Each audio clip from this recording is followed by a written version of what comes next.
भाई का नाम माइकल है। आइए हम इनकी गवाही को सुने कि किस तरह परमेश्वर ने इन्हें गुस्से और व्यभिचार की दुष्ट आत्मा से आजाद किया। सभी को जय मसीह की। मेरा नाम माइकल है। मैं गांधीनगर जम्मू शहर का रहने वाला हूँ। मैं अपने जीवन की सबसे अद्भुत और जीवित गवाही देने जा रहा हूँ। मेरी गवाही ये है कि परमेश्वर ने मुझे किस तरह बेविचार और गुस्से की दुष्ट आत्मा से आजाद किया। 4 साल पहले मुझे ज्यादा फोन चलाने की आदत थी। ज्यादा फोन चलाने की वजह से मैं गलत गलत कंटेंट देखने लगा, मोबाइल में चैटिंग्स गलत गलत करने लगा और बेविचार में चला गया। मैं पूरा पूरा दिन फिल्मी सॉन्ग्स सुनता था, फिल्मी मूवीज देखता था, पूरे दिन ऑनलाइन रहता था और ज्यादा सोशल मीडिया पर एक्टिव रहता था। तो इसी तरह मेरा बेविचार में, गलत गलत संगति में और गलत गलत इरादे मन में आने, मोबाइल में गलत गलत कंटेंट देखूं, मन में लालसा जागृत होती थी। इसी तरह मैं बेविचार में और फंसता चला गया। घर वाले भी मुझसे परेशान हो गए थे और मैं उनका कहना नहीं मानता था, उन्हें तंग करता था और उनसे पैसे भी मांगता था और इसी वजह से मैं बेविचार में और फंसता चला गया। जब भी वो मुझे फोन चलाने से मना करते थे, लेकिन मैं उनकी बात नहीं मानता था। मैं चुप करके फोन से यूज करता रहता था, चलाता रहता था। मैं बहुत ज्यादा फोन यूज करता था। रात को मैं 1-1, 2-2 बजे तक सोता था लेट। मेरे पापा भी आ जाते थे, हमें बोलते थे कि सो जाओ, लेकिन हम चुप करके मैं यूज करता रहता था मोबाइल और किसी को पता भी नहीं चलने देता था कि मैं मोबाइल यूज कर रहा हूँ। नहीं, मुझे मोबाइल से मैं इतना अडिक्टेड हो गया था। मैं रात रात भर गलत मूवीज देखता था, गलत कंटेंट देखता था। मेरा भी मन करता था अपने शरीर के साथ मैं कुछ गलत करूं। धीरे धीरे इसी के चलते मुझे बहुत ज्यादा गुस्सा आने लगा और मैं छोटी छोटी बात पर मुझे गुस्सा आता था। मुझे कोई भी कुछ भी बोल देते थे, मुझे तुरंत गुस्सा आ जाता था। इसीलिए मेरे मम्मी पापा भी सभी डरते थे मुझे कुछ भी बोलने से, क्योंकि मुझे बहुत ज्यादा गुस्सा आता था।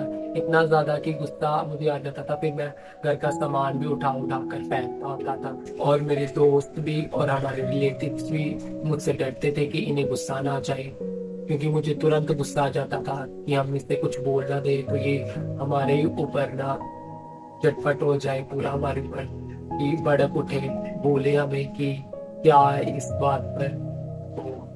मैं खुद भी अपने आप में इतना फील करता था कि मुझे खुद भी क्या हो गया है।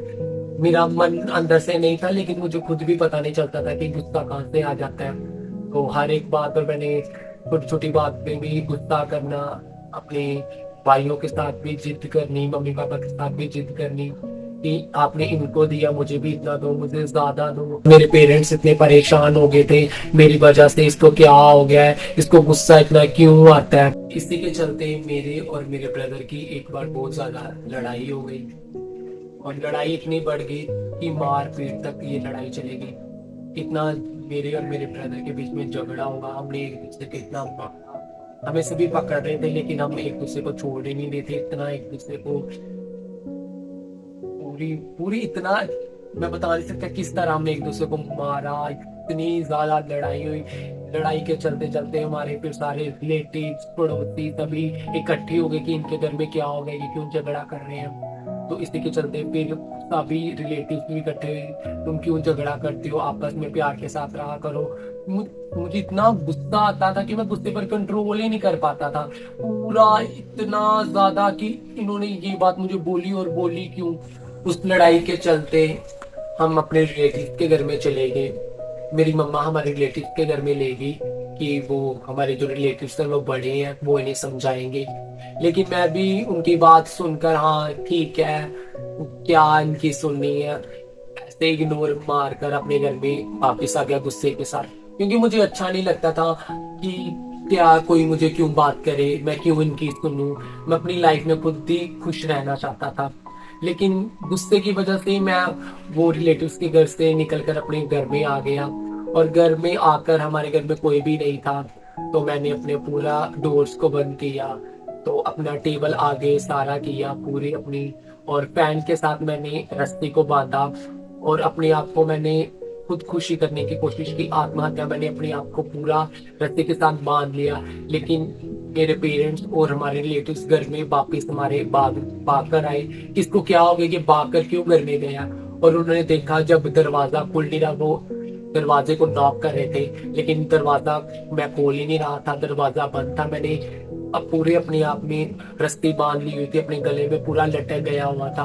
और जब साइड से हमारे पड़ोसियों ने देखा ये तो आत्महत्या कर रहा है, ये तो लटक गया, उन्होंने दरवाजा तोड़ा। दरवाजा तोड़कर मुझे ऊपर से नीचे उतारा और पूरी मेरी मम्मा रोने शुरू हो गई। और मुझे खुद भी, अगर वो ऐसे रो रहे थे तो मैं खुद भी, मुझे कुछ भी अपने आप में इमोशंस नहीं आ रहे थे, कुछ भी ऐसा फील नहीं हो रहा था कि ये मेरे लिए रो रहे हैं। तो मैं कुछ दिल में मेरे भी दया है कि मेरे पेरेंट्स रो रहे हैं, लेकिन मेरे मन में कुछ भी ऐसे दया नहीं थी। मैं चुप करके ऐसे जैसे डीठ होते हैं उनकी तरह से बैठा रहा, चुप रहा। लेकिन मेरी मम्मा मुझे अपने बाहों में लेकर रोने लगे, बहुत ज्यादा रोने लगे, लेकिन मुझे कुछ भी फर्क नहीं पड़ता था। फिर एक दिन मेरा दोस्त जो मुझे मीटिंग्स के लिए शेयर करता था, सरमन मुझे सेंड भी करता था, और जब मैं उस सरमन को सुनता था तो मुझे ऐसा फील होता था कि कोई चीज है जो मुझे टच कर रही है, कोई ऐसी बात है जो मेरे साथ इंटर कॉन्टेक्ट है, कि मेरे लिए बात हो रही है, कि जो वर्ड हो रहा है वो मेरे लिए हो रहा है। मुझे इतना मन में फील होता था कि मैं वो बता नहीं सकता कि कैसे वो अद्भुत वर्ड, वो अद्भुत शब्द जो मेरे मन को छुए, पूरा मेरे मन को वो सरमन छूता था। वो पूरे वर्ड्स मुझे अंदर से छूते थे कि आज तेरे लिए बात हो रही है। मुझे बहुत सुकून मिलता था जब मैं सरमन को सुनता था। मेरी लाइफ में जो चल रही है लाइफ, वो ऐसे डेडिकेट होती थी कि जैसे वो मेरे लिए बातें बोली गई है। इसके बाद मैं 10 नवंबर 2021 को चर्च में पहली बार आया और उस मीटिंग को मैंने अटेंड किया। और जब खुदा के दास पास्टर दाई थे सरमन कर रहे थे तो मेरे मन को वो वर्ड इतने छुए, मुझे इतना अच्छा फील हुआ। और मैंने गवाहियों को सुना, और गवाहियां सुनने से मेरा फेथ और बढ़ा, मेरा विश्वास और बढ़ गया कि किस तरह परमेश्वर अद्भुत काम करता है। और मुझे ऐसा महसूस हुआ चर्च में कि परमेश्वर का आत्मा इधर है, मौजूद है, कि मैंने अलग सी ग्रेस महसूस की अपने ऊपर भी। उसी मीटिंग के दौरान मेरे ऊपर पहली बार ले हैंड प्रेयर हुई।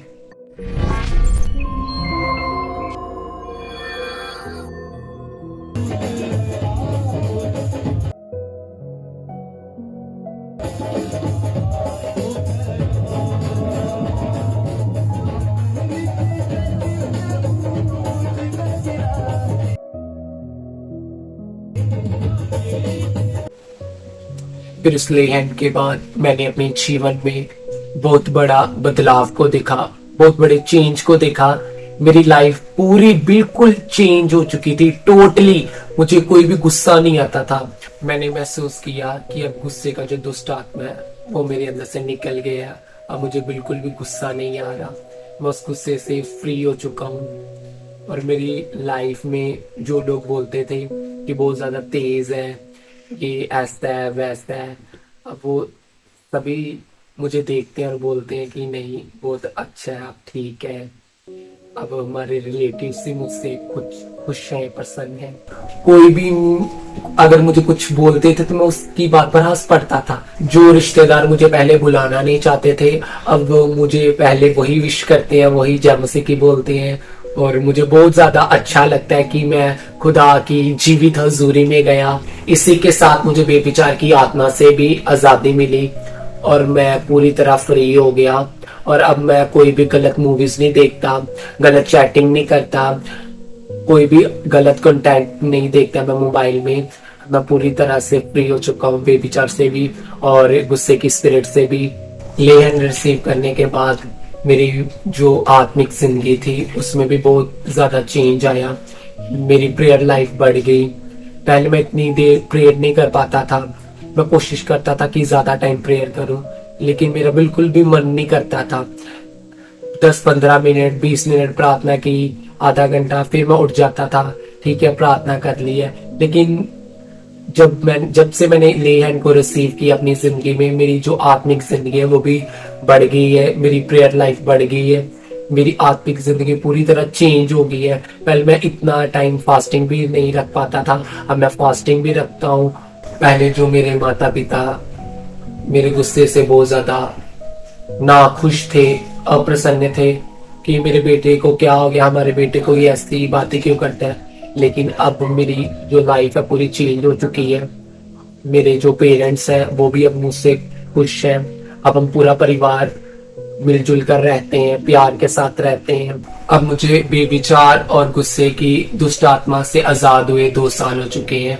अब मैं पूरी तरह से फ्री हूँ, मुझे कोई भी गुस्सा नहीं आता, कोई भी अब मैं ज्यादा फोन नहीं यूज करता, कोई भी ज्यादा मैं गलत मूवीज नहीं देखता, ना ही मैं फिल्मी ज्यादा सॉन्ग सुनता हूँ, ना ही फिल्मी मूवीज देखता हूँ। और प्रभु ने मेरे जीवन को पूरी रीति से बदल दिया। इस गवाही के लिए मैं परमेश्वर प्रभु यीशु मसीह का और परमेश्वर के दास पास्टर जाइन जी का धन्यवाद करता हूँ। सभी को जय मसीह की।